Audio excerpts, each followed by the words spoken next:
magsaksi sa mga pangyayaring hindi mo sukat akalain.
Mga kababalaghang hindi kayang tanggapin ng inyong isipan, nagaganap tuwing sasapit ang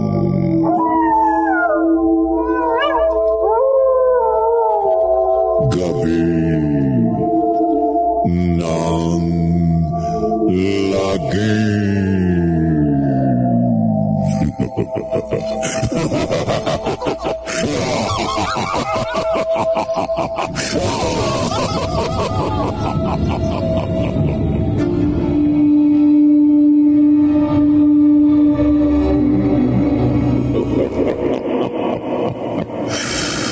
May mga kababalaghang nangyayari dahil namatay sa karahasan ang isang nilalang. Mayroon namang dahil sa gusto nilang humingi ng katarungan. Sa gabing ito, isa na namang kwento na magpapakaba at magpapabilis sa tibok ng inyong puso ang ating tutunghayan. Pamamagatan natin Zelda sa isa na naman gabi ng lagi.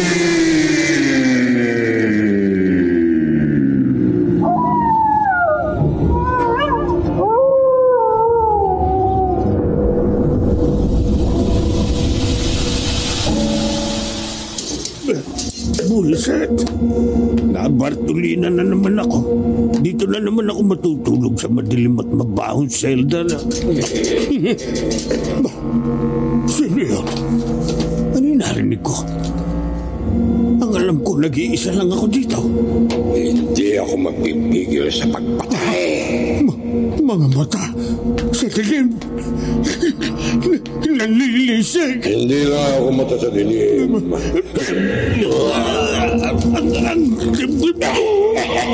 Sa gabing ito, kasama kita.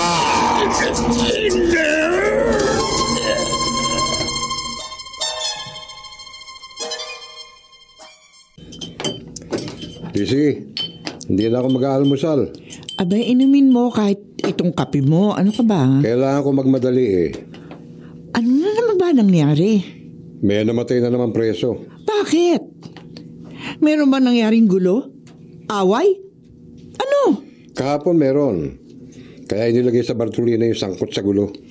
May nasaktan ba ng grabe at... Hindi, Lizzie. Yung nasa Bartolina, siyang namatay.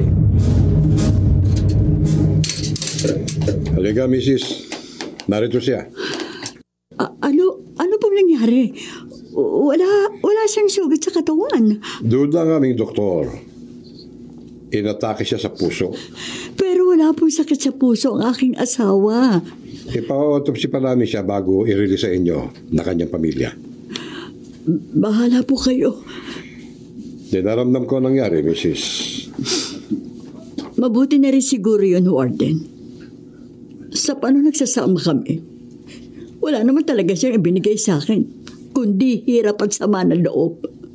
Hanggang sa nakulong nga siya dahil may nasaksak siya. Mrs., Maghihintay po ko kung kailan namin siya pwede ipalibing. Salamat po sa pag-aasikaso ninyo, Warden. salamat din sa pagpunta niyo agad dito. Ano? Balak mong kontakin ang magkapatid na Tim at Mike? Nakapagtataka kasi, Lizzie. Hindi normal ang magkasunod na pagkamatay ng mga bilanggo. Malalakas sila.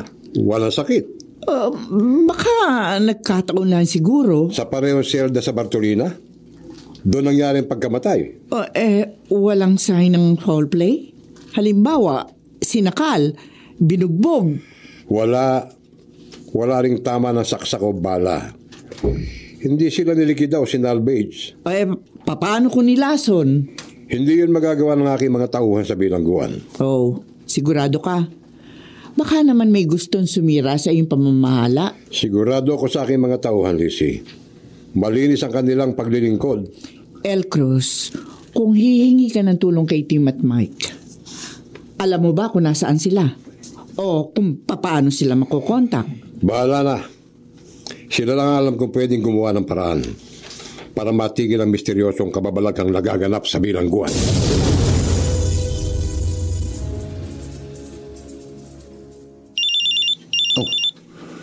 May tumatawag sa cellphone ko. Pero hindi ko kilala. Sagutin mo na.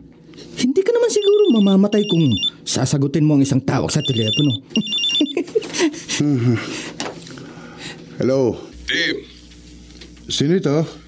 si Warden L. Cruz. Ninong? Ako nga, iho. Si Ninong L. Cruz. Bakit daw? Tatanungin ko. Nong, Tim, nasaan kayo ni Mike? Kailangan kong tulong nyo. Sana makapunta kayo dito sa correction center na pinamamahalaan ko sa lalong madaling panahon.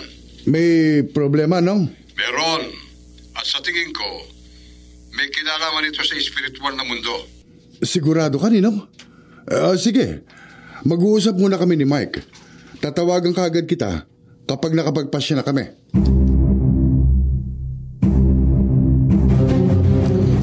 May namatay na naman pala.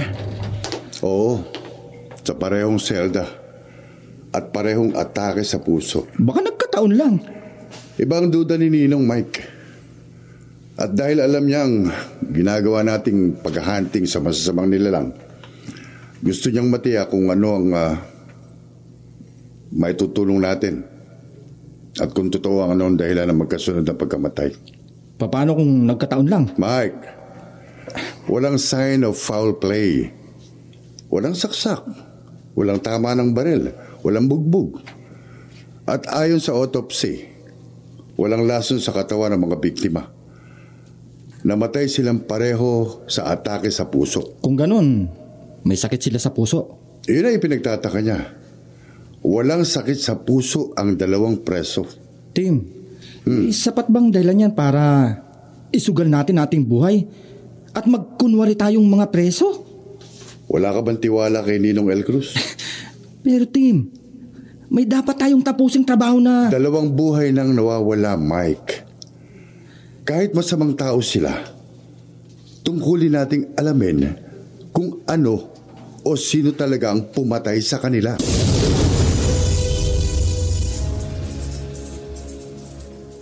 Kailangan palabasin ko mga preso kayo na galing sa ibang city jail para hindi maghinala ang mga preso na may isinasagawa kayong investigasyon dito.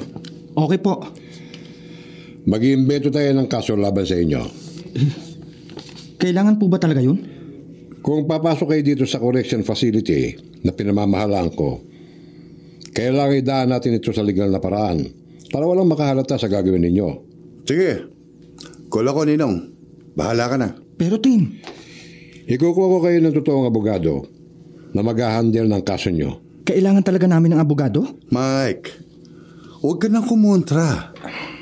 Gawin natin ito para kay Ninong. Gawin natin para sa kaayusan ng facility na ito.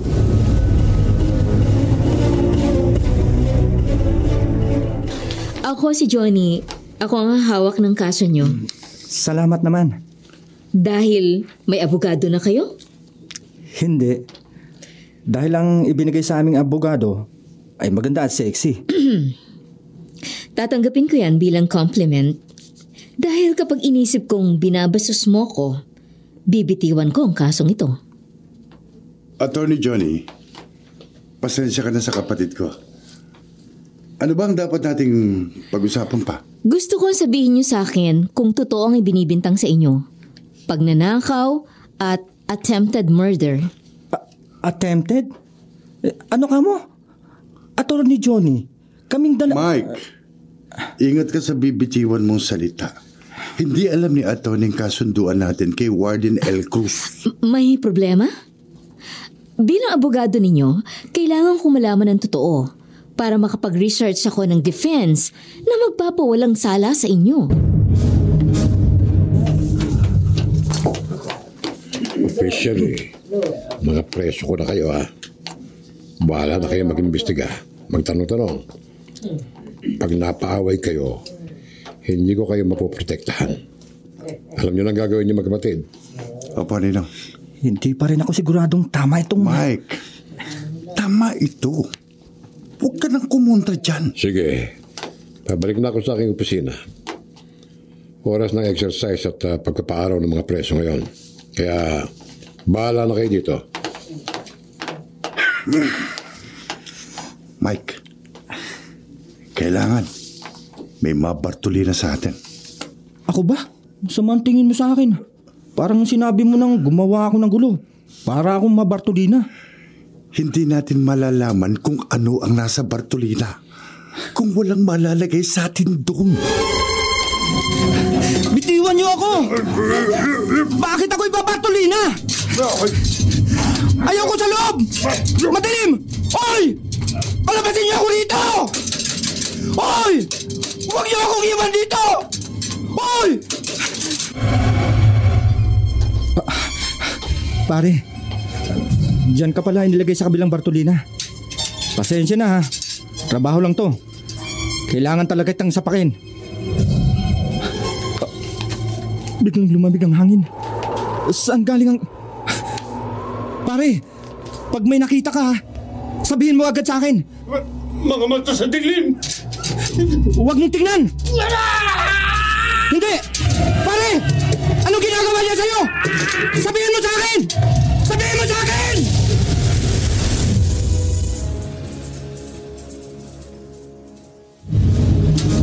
Tulong! Tulungan niyo kami! May nangyayari sa kabilang selda! Yung bilanggo! Tulungan niyo kami! Tulungan niyo kami! Huwag mong sisihin ang sarili mo. Tim, nilagpasan niya ako. Sino? Yung pumatay sa bilanggo. Naramdaman ko siya. Malamig na hangin na nakakasuffocate ang lamig. Pero ang sabi mo, saradong Bartolina. Madilim. Oo, Tim. May maliit na bintana. Pero hindi doon galing ang malamig na hangin. Isa siyang espiritu. Tumawid lang siya sa silgang pinaglagyan sa akin. Ang talagang papatayin niya ay ang nasa kabilang Bartolina. Kung ganoon, Mike, sigurado na tayo. Sigurado ano? May nananahang masamang espiritu sa seldang yon.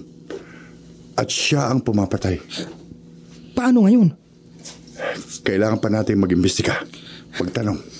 Tim, muntik na ako kagabi. Dapat lagi tayong may asin sa bulsa.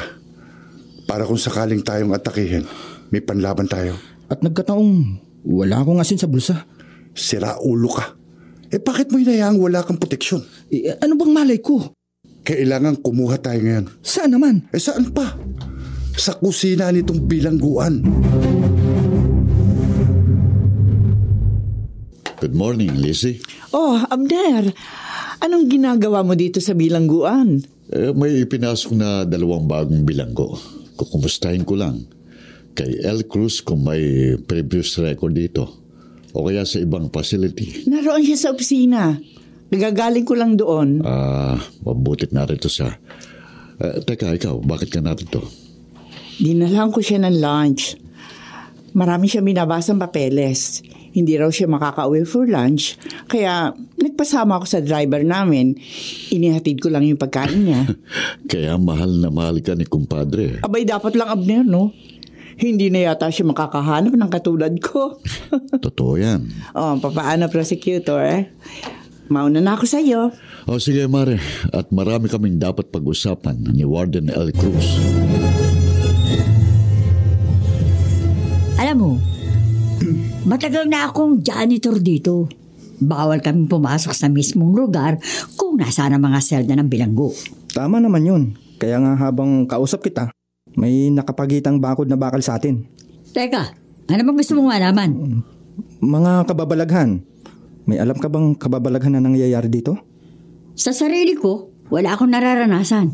Pero sabi nila doon sa Bartolina meron. Anong kababalaghan? Mula nung mamatay ang isang presong pumatay sa nurse nitong bilangguan, may mga biglaang namamatay na preso na ginagamot sa klinika. Klinika? Oh. Teka, iba yan. Bakit? Meron ba bang ibang lugar na...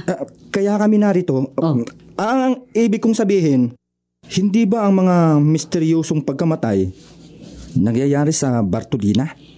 Sabi ng mga nakakausap kong bilanggo dito, ang pumapatay sa Bartolina ay ang kaluluwa ng presong binugbog hanggang sa mamatay. Walang sinabi sa amin ganyan si Warden L. Cruz. Ano yun? Bakit binugbog yung preso hanggang mamatay?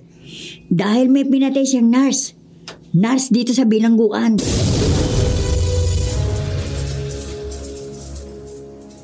Pero hindi sinasabi sa atin si Ninong. Oo, Tim. Kung totoo ang sinasabi sa akin ng janitress, 2 kaluluwa ang pumapatay. Isa sa Bartolina. Isa sa klinika. Pero kaya tayo narito ay para imbestigahan ang misteryosong pagkamatay na nangyari sa Bartolina. Ako mismo ang naging saksi nang mamatay ang 3 biktima. So far, Mike, wala pang namamatay sa klinika. Wala pang inaatake sa klinika. Bakit hindi sinabi sa atin ni Warden L. Cruz ang tungkol sa bilanggong pinatay sa bugbog?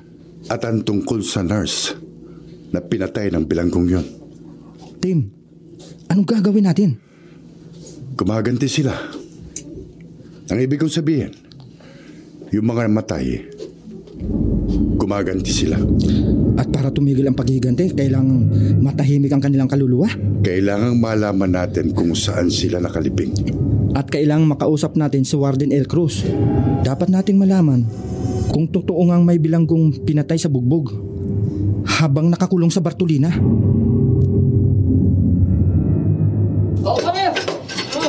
2 taon na ako nakakulong dito. Wala akong mga kaibigan dito. At hindi rin ako interesadong makipagkaibigan sa'yo. Bakit naman?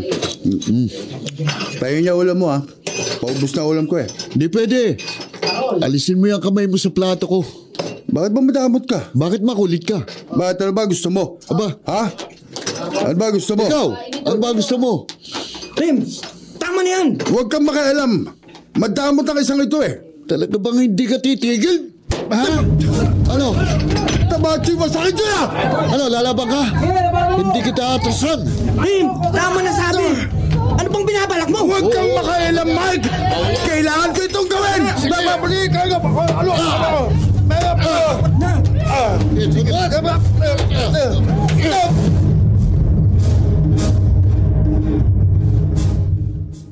Ngayon lang uli, may dinilang mga preso dito sa klinika. Ikaw yung janitress na nakausap ni Mike? Ako nga po. Bawal po kami makipag-usap sa mga preso. Sige po, nilinis ko lang po itong sahig. Maraming pumatak na dugo dahil po sa mga sugat nitong mga nakaaway mo. Hayop ka. Kapag nakawala ako sa posas ko, tatapusin kita. Pare, nakaposas din ako. Lalabas na ako. Pilitin niyo matulog ha. Bukas pa ng umaga darating yung doktor na tatahin ang mga sugat ninyo sa noo. Sandali. Ano yun?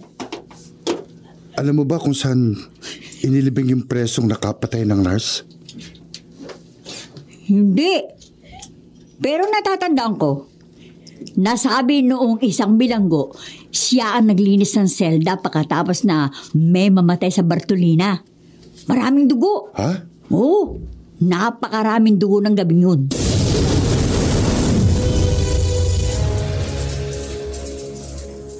Pare, pasensya na ha. Hindi ko naman gustong agawan ka ng ulam kanina. Kailangan ko lang kasing gawin yun dahil sa... Pasensya na din. Hindi naman talaga ako masamang tao eh. Kaya lang pag naaalala ko kung paano kami pinalaki sa kalupitan ng aking ama, gusto kong gumanti. Gusto kong ipagiganting lahat ng ginawa niya sa aming masama. Naintindihan kita, pare. Hindi. Isang babae. Nakatayo sa may pinto. Nakatingin siya sa amin at... Kailangan mawala ang masasama. Hindi. Palapit siya sa akin. Nakalutang siya at palapit sa akin. Tim, ano nangyayari sa'yo? Bakit ka nakatingin sa... Dapat kang mamatay! Ang dibdib ko! Pare. Ano nangyayari sa'yo? Nahihirapan ka bang huminga? Tim! Kailangan labanan kita! Lahat ng masama dapat mamatay! Pare! Ang asin! Kailangan isaboy ko sa iyong asin!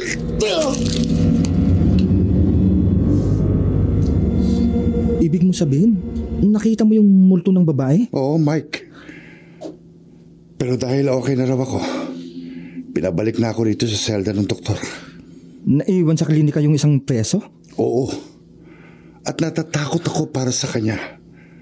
Kung aabutin pa siya ng gabi doon, baka balikan siya ng multo. Anong gagawin natin? Ewan ko. Pero nasabuyan mo ng asin yung multo. Babalik pa kaya yun? Hindi kumpletong ritual, Mike. Alam mo naman kung ano mangyayari kung asin lang ang naisaboy sa kalabang espiritu. Oo. Pwede siyang bumalik at maghasik muli ng lagim. Kailangan nating malaman kung saan inilibing yung bilanggong pumatay sa nurse. At yung pinatay na nurse, siguradong siya ang nagmumulto sa klinika. Kailangan na talaga nating makausap si Warden L. Cruz. Hindi dapat magtagal ang masama dito sa mundo. Ha? Sino ka? Paghinto ng puso. Tapos na rin ang iyong buhay. Hindi!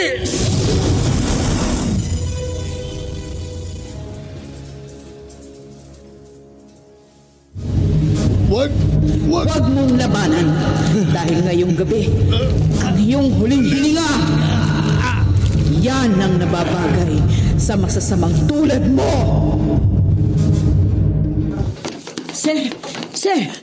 Sir L. Cruz. Tapos na ba ang paglilinis mo sa klinika? Sir, hindi po ako nakapaglinis. Bakit naman? Wala na bang lilinisin? Very good. Sige. Gawin mo na yung pang trabaho sa... Sandali. Yes, sir. Bakit namumutla ka? Yung preso ho. Yung naiwan na ginagamot pa sa klinika. Ano ang problema sa kanya? Patay na po yata eh. Anong ibig mo sabihin? Sir, nakatingin siya sa kawalan. Nakalawit ang dila. At nakadakma yung pareho niyang kamay sa kanyang dibdib. Ano? Hindi! Hindi!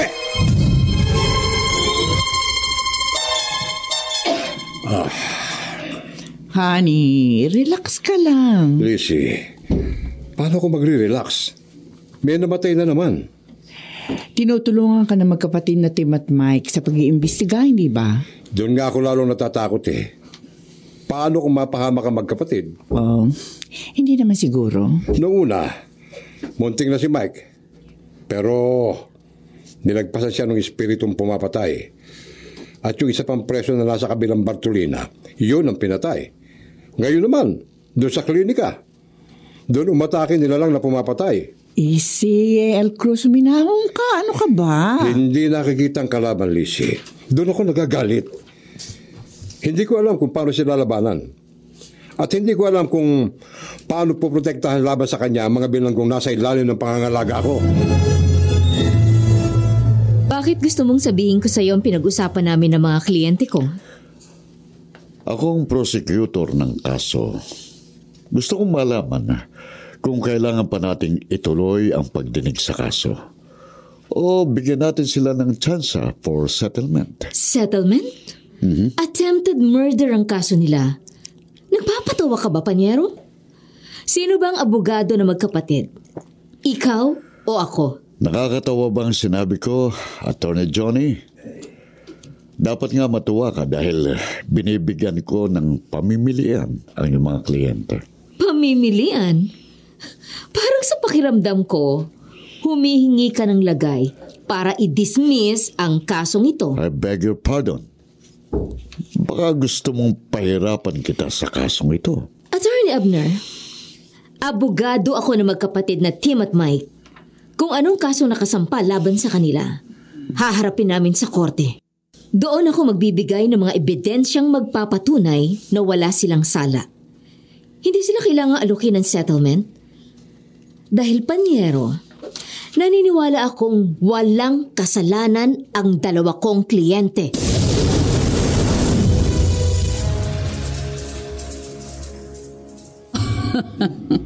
Multo? Walden L. Cruz, naniniwala kang multo ang pumapatay dito sa facility? Doktora, gaano ka nakatagal dito sa bilangguan? Magtatatlong taon. Hindi ka nagtataka na mula nang ma-assign ka rito bilang manggagamot, walang namamatay. Ngayon lang taong ito at sunod-sunod pa. Puro atake sa puso. Hindi ka nagtataka? L. Cruz, manggagamot ako. Lahat ng paniniwala ko nakabase sa siyensya. Anumang bagay na may kinalaman sa himala, kababalaghan, at mga bagay na hindi kayang ipaliwanag ng tao, iyan ay hindi namin binibigyang halaga. Kung ganon, paano mo ipaliliwanag ang sunod-sunod Nagkataon lang ang lahat. Maaaring hindi ko lang na-diagnose, pero yun ay dahil wala naman silang idinaing na problema sa kalusugan. Kaya hindi ko na lamang ang mga presong namatay sa atake sa puso. Sila pala ay may diferensya sa puso. Aminin mo nang wala talaga silang diferensya sa puso, doktora. Pero Warden... Pasensya na. Hindi kita gusto sisihin at guluhin ang iyong isipan tungkol sa nangyayari dito sa facility. Ang totoo, gusto ko lang matapos ng lahat ng ito. Ayaw kong isipin ng mga preso na sinasadyang patayin ang kanilang mga kakosa para mabawasan ng taong masasama dito sa mundo. Opo. Nagtatanong po yung dalawang bagong preso. Yung pong si Tim, tsaka po si Mike. At ano naman ay tinatanong nila? Tungkol po doon sa presong namatay sa bugbog sa Bartolina po. Hindi ko sinabi sa kanilang tungkol doon. Warden, bakit po? Bakit po nakatiking kayo sa malayo? Paano mo nalaman ang tungkol doon? Naku, sir, baka po tanggalin ninyo ako sa trabaho. Ang totoo po, narinig ko lang din po yun eh. Pinag-uusapan po ng ibang preso. Hindi kita tatanggalin bilang janitor. Basta magsabi ka sa akin ng totoo. Yung lahat ng naikwento mo sa magkapatid. Wala naman po akong idinagdag sa kwentong narinig ko. Basta po, sinabi ko sa kanila na doon sa Bartolina may pinatay raw sa bugbog na isang preso. Pero kaya naman nangyari po yun kasi pinatay rin niya yung nurse na gumagamot sa kanya sa klinika. Yun po yun. Matagal nang nangyari yun. Opo, yun din po sinabi ko kay Tim. Hindi na ito dapat maungkat. Naikwento ko lang po. Kasi ang dami po nilang... Sige na. Bumalik ka na sa trabaho mo. May isa lang ako ipakikiusap. Sir, ano po yun? Ito na ang huling pagkakataong ikukwento mo tungkol doon. Opo. Kung ayaw mong madamay sa nangyayaring kababalaghan dito sa bilangguan.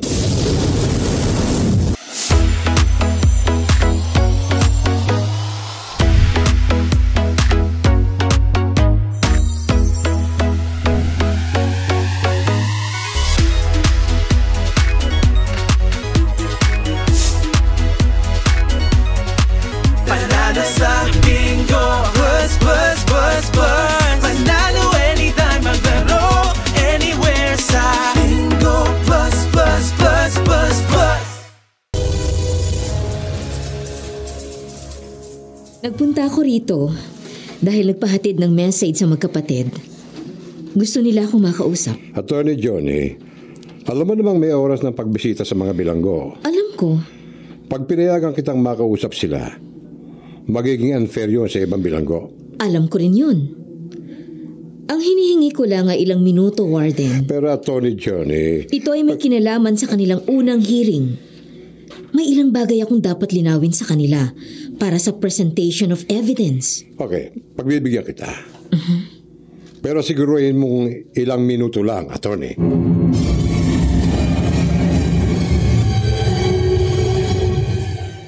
El Cruz, narito ka na sa bahay. Sana wag mong dalhin dito ang mga problema mo sa bilangguan. Hindi pwedeng basta ko isang tabi ang sunod-sunod na pagkamatay ng mga preso. Naiintindihan kita. Totoo, nabilanggo sila. Dahil may nagawa silang kasalanan. Pero ang bilangguan ay hindi lugar para sila patayin. Pinarurusahan sila. Binubuno nila ang kanilang sentensya. Pero yun ay para itama ang kanilang buhay. Para kung mabigyan sila ng pagkakataong makalayang muli, hindi na sila magiging problema ng lipunan. Alam ko yun, El Cruz. Pero hindi yan alam ng mga tao sa labas, Lizzie. Pag nalaman ng press ang sunod-sunod na pagkamatay na naganap sa loob, hindi sila titigil sa pag-iimbestiga. Hindi sila titigil, Lizzie. Hanggat hindi ako natatanggal bilang warden ng facility. Pero wala kang kasalanan, El Cruz. At hindi sapat na katwiran yon. Kailangang mapatunayan ko na talagang wala akong kasalanan. Pero paano ko gagawin yun, Lizzie? Kung ang kalaban ko ay galing sa kabilang buhay. Tim, Mike, maupo kayo. Alam kong marami kayong katanungang naghahanap ng sagot. Pero alam nyo rin, hindi madali para sa akin na makipag-usap sa inyo ng ganito. Alam nyo pareho na walang dapat makaalam sa kasunduan natin tatlo. Sinabi sa akin ng janitress ang mga bagay na ipinaalam niya sa inyo. Siguro, ang una kong dapat ipaliwanag ay kung bakit hindi ko binanggit ang tungkol sa pagkamatay ng bilanggo doon sa Bartolina. Alam niyo, maraming taon nang nakalipas. Hindi pa ako warden dito noon. Anong gagawin mo? Itiwan mo ako! Doktor! Tulungan niyo ako! Wag! Tama na! Maawa ka!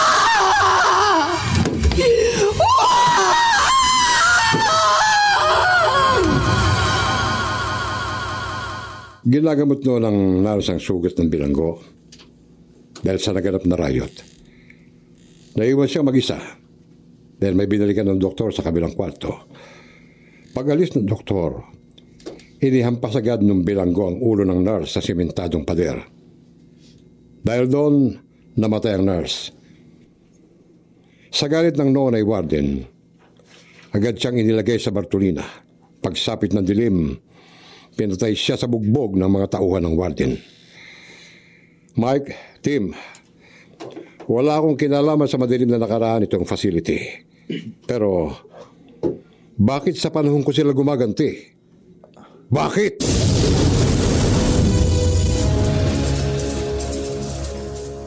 Bakit ang panunungkulan ko ang kanilang ginugulo? Ninong, kailan nangyaring insidenteng sinabi niyo sa amin? May kinalaman ang date sa lahat ng ito. Date? Ano kinalaman ng nakaraang mga panahon sa kasalukuyan? Sa maniwala kayo o sa hindi, meron, Ninong. Ang gusto kong masiguro, mapatitigil niyo ba ang nangyayaring kamatayan? Mapipigil niyo bang pumatay silang muli? Kung malalaman namin kung saan sila inilibing, may magagawa kami ni Tim. Hindi ko alam. Maraming taon nang nakaraan. Pero may bibigay ko sa inyo ang pangalan ng nurse. Pero hindi ko alam kung saan siya inilibing. At yung bilanggo? Tim, susubukan kong tingnan sa mga record nitong bilangguan. Pero wala akong may papangako. Sandali, Ninong.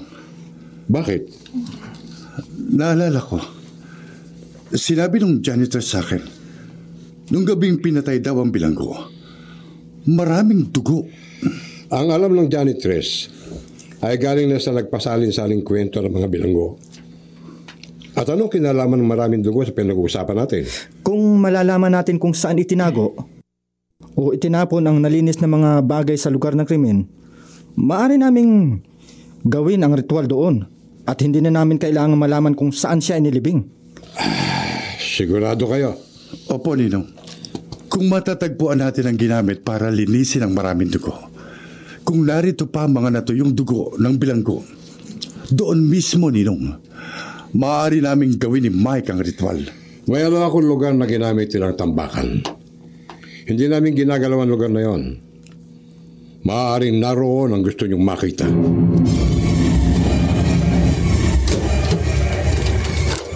Sandali.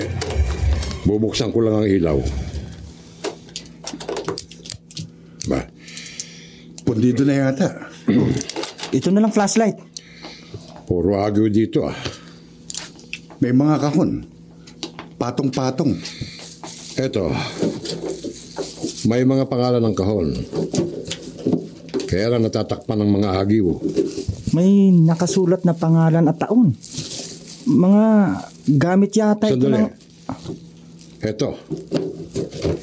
Ito ang pangalan ng bilanggo na namatay at nakasulat kung anong taon itinago rito ang kahon. Yun ang taon nang siya'y mamatay. Akin na. Ako nang maglalabas ng kahon.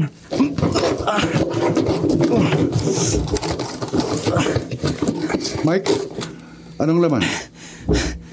Mga basahan ba ito o damit? Matigas. Maaaring na ito yung dugo yan. Kung dugo nga niyang nasa damit o basahan na yan, gawin na natin ang ritual. Ilabas natin kung saan mahanginan ito. Anong ritual na tinutukoy niyo? Makikita niyo, Ninong, importante rito ang asin at holy water. May dala kayong holy water? Kahit anong tubig. Kailangan lamang bago natin gamitin ay madasalan at mabasbasan. Si Mike ang nagdarasal para sa mga bagay na gagamitin. Ako nagsisindi pagkatapos. Nagsisindi? Makikita mo rin, Ninong. Maunawaan mo. Pag nakita mo na ang dapat namin gawin.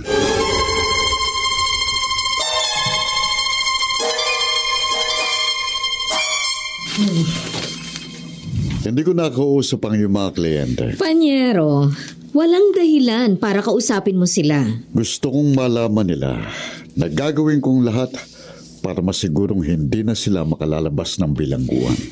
Kung mapatutunayan mong nagkasala nga sila. Bakit?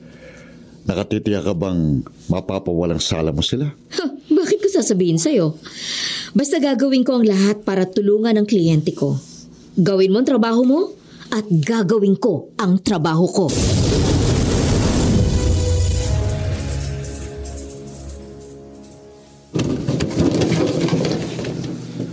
Asin at tubig, lilinisin ng marumi.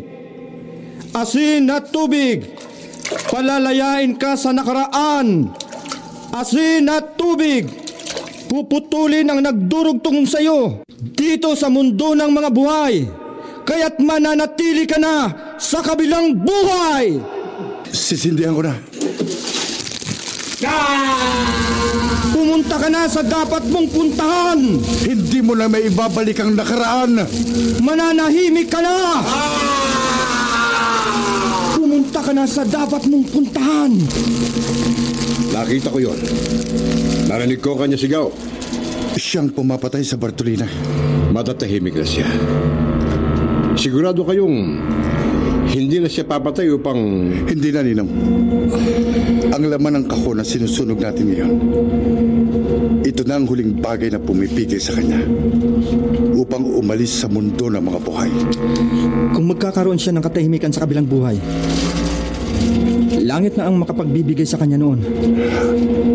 Pero tinitiniyak namin sa iyo, hindi na niya guguluhin ang lugar na to.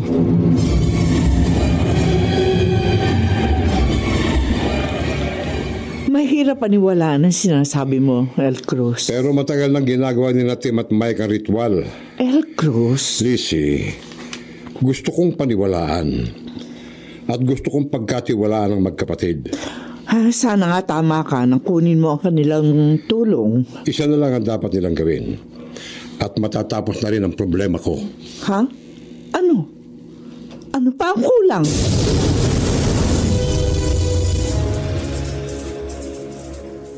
Desidido ang prosecutor na gawin ang lahat para manatili kayo nakakulong.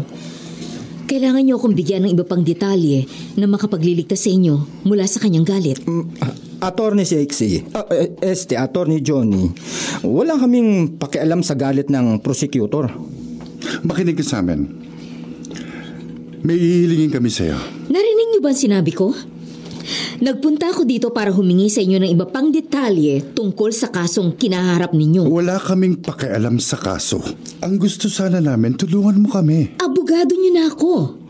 Ano bang tulong ang kailangan niyo? Ginagawa ko na ang lahat para... Kunin mo ang papel na ito. Ha? Nakasulat dyan ang pangalan ng isang nurse na pinatay dito sa correction facility noong 1982. Gusto naming alamin mo kung saan siya nakalibing. Ano bang kalokohan ito? Anong kinalaman nito sa inyong kaso? Wala. Kung ganon, bakit... Attorney Sexy, gawin mo na lang yung pakiusap namin. Mas malaking tulong yan pag nagawa mo agad. Pakiusap. Bago lumubog ang araw ngayon, sana maibigay mo sa amin ang pangalan ng sementeryo. Mahalaga ito, attorney. Mahalaga sa kaligtasan nating lahat. Ano bang ginagawa mo, Warden? Hindi pa pwedeng ibalik sa kanyang seldang pasyente? Doktora, hindi ka naniniwala sa multo. Pues, ako naniniwala. Umaatake siya kung kailan tulog ang lahat. Warden, edukado ka? Edukado ako. Pero hindi ko may paliwanag ang mga pagkamatay na naganap dito sa facility. Kaya, bago may mamatay muli dito sa klinika, pababalikin ko muna ang pasyente sa kanyang selda. At pagdating ng umaga, saka siya muling gagamutin dito. Ang mahalaga sa ngayon, doktora, hindi siya mananatili dito sa magdamag.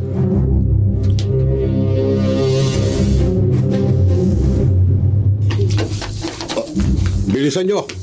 Pumasok kayo dito! Mga walang hiya kayo? Hindi na talaga kayo magpapakatino! Warden, huwag mo akong kaladkarin. Bakit ba? Ano kasalanan namin? Kailangan kong gumawa ng eksena para hindi mahalata ang gagawin ko. Gagawin na ano, Ninong? Eto, may sagot na abogado nyo. Ha? Mike, ibinigay niya ang eksaktong lugar kung saan nakalibing yung nurse. Kailangan maisagawa na natin ang ritual. Pero mga bilanggo tayo rito. Kaya ko kayo dinala rito. May daan dito palabas ng kalye. Yun ay para sa emergency. Para sa aming mga nagtatrabaho dito. Ituturo ko sa inyo. Pero siguruhin yung bago tumunog ang alarma, nakalabas na kayo ng facility. Ninong, patatakasin mo kami? Wala nang ibang paraan, hindi ba? Kailangan palawasin kung tumakas kayo para mapuntahan ninyong pinaglibingan sa nurse. Pero paano ka? Baka masasante kang... Suntukin mo ako, Mike. Ha? Gagawa na lang ako ng kwento kung paano kayo nakatakas. Ang mahalaga, matapos nyo na ritual ngayong gabi upang hindi na madagdagan pa mga binanggun na mamatay dahil sa pagiganti ng isang nilalang na matagal ng patay.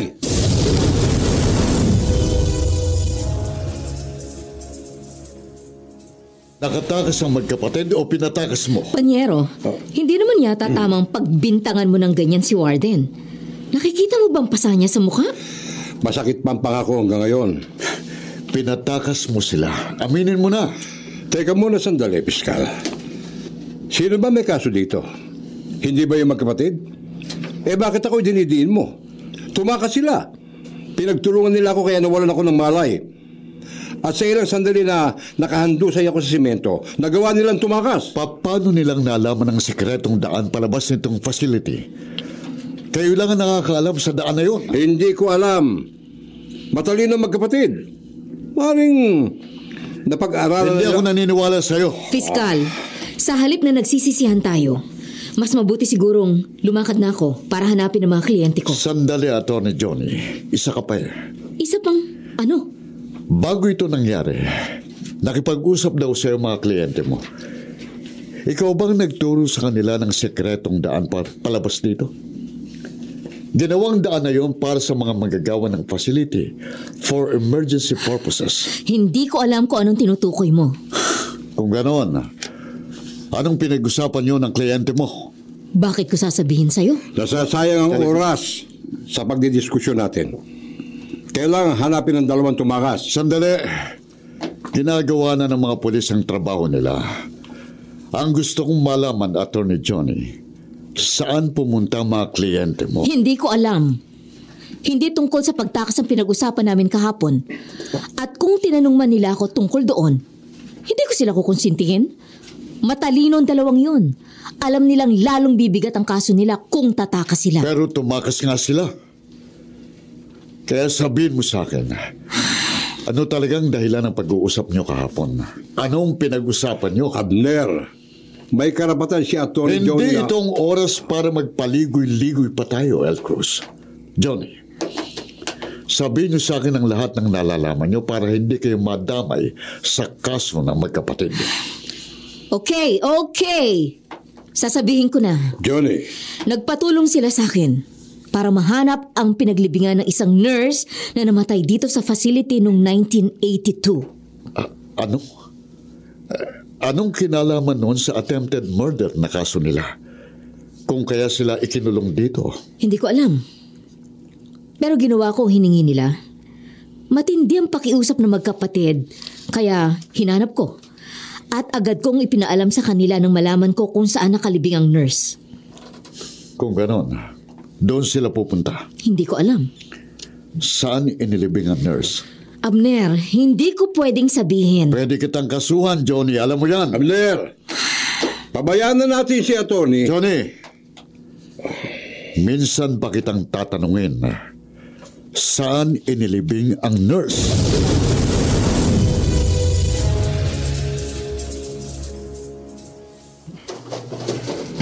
Narito na tayo, Mike. Marami na palang nakalibing dito. Baka abutin tayo ng umbaga sa paghahanap pa lang sa puntod ng nurse na yun. E di hanapin natin yung pinakalumang itsura. Sabi dito sa papel na binigay ni Atty. Sexy, may anghel sa ibabaw ang puntod. Anghel na may hawak na Biblia at... Tim, ayun o. May natamaan ng flashlight ko. Isang puntod na may anghel sa ibabaw. Nakaluda ang anghel habang hawak ang Biblia. Lapitan natin. Eleanor. Tama! Ito yung puntod ni Eleanor. Ito rin yung apelyidong nakasulat sa kanyang lapida. Eleanor Vergara. Hukayin na natin. Ang mga gamit sa ritual, kompleto na? Oh, Mike. Asin, holy water, at itong gas. Para magliyab agad ang bangkay. Umpisahan na natin ang paghukay. Oo nga.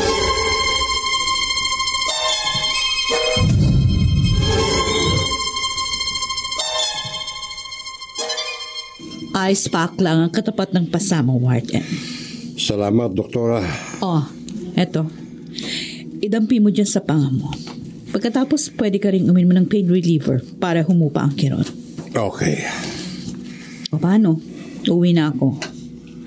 Okay na rin yung huling pasyente natin dito sa facility. Bilinilang ko siya na tapusin na yung pag-inom ng antibiotic at babalik ako sa Sabado para i-check up siya ulit.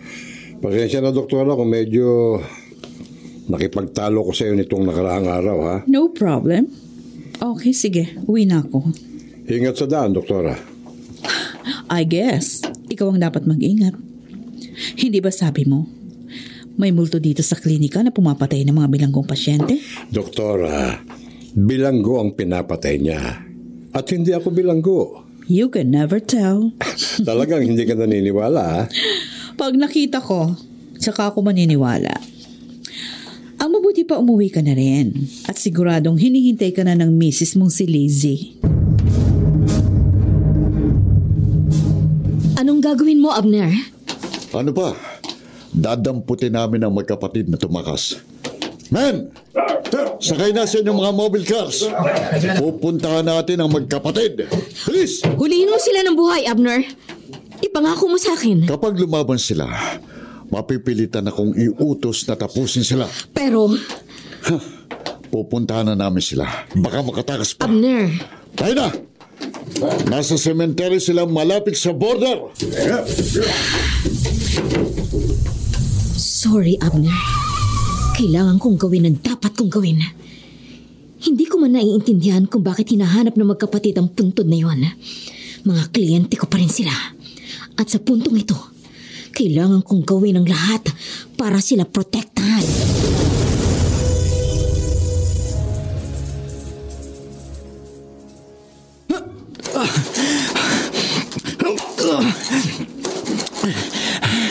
Mike, wala pa ba? Ikaw kaya dito ang maghukay. Pagod na ako Bisa mo naman! Bumaba ka rito! Tapusin mo ang paghukay! Kana!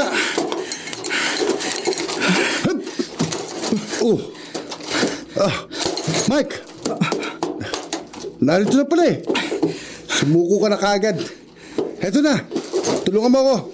Yan.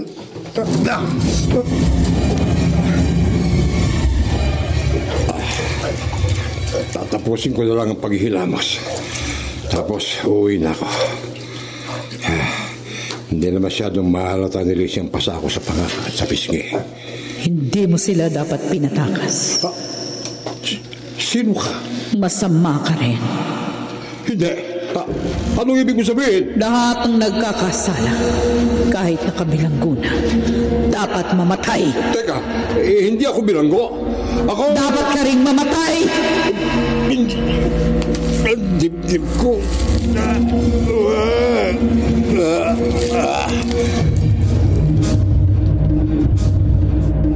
Nasabuyan ko na siya ng asin at holy water.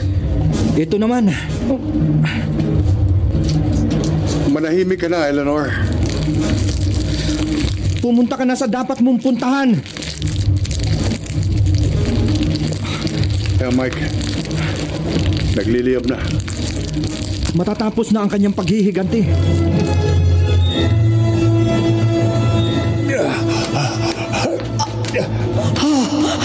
Anong nangyayari? May humihigop sa akin. Muntik na ako. Muntik na ako.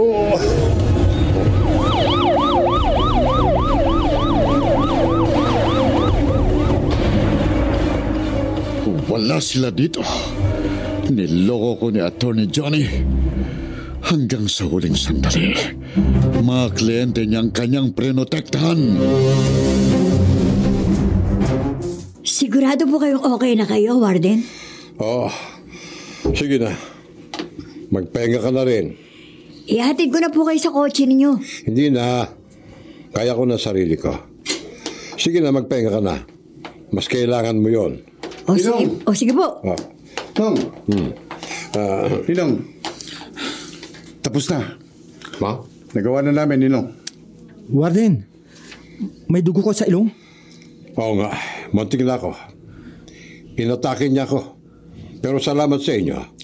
Alam kong tapos na. Alam kong yun ang huli niyang pag-atake. Opo, Ninong. Tapos na.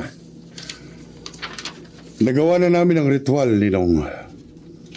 At hindi na siya muli pang papatay dito sa facility.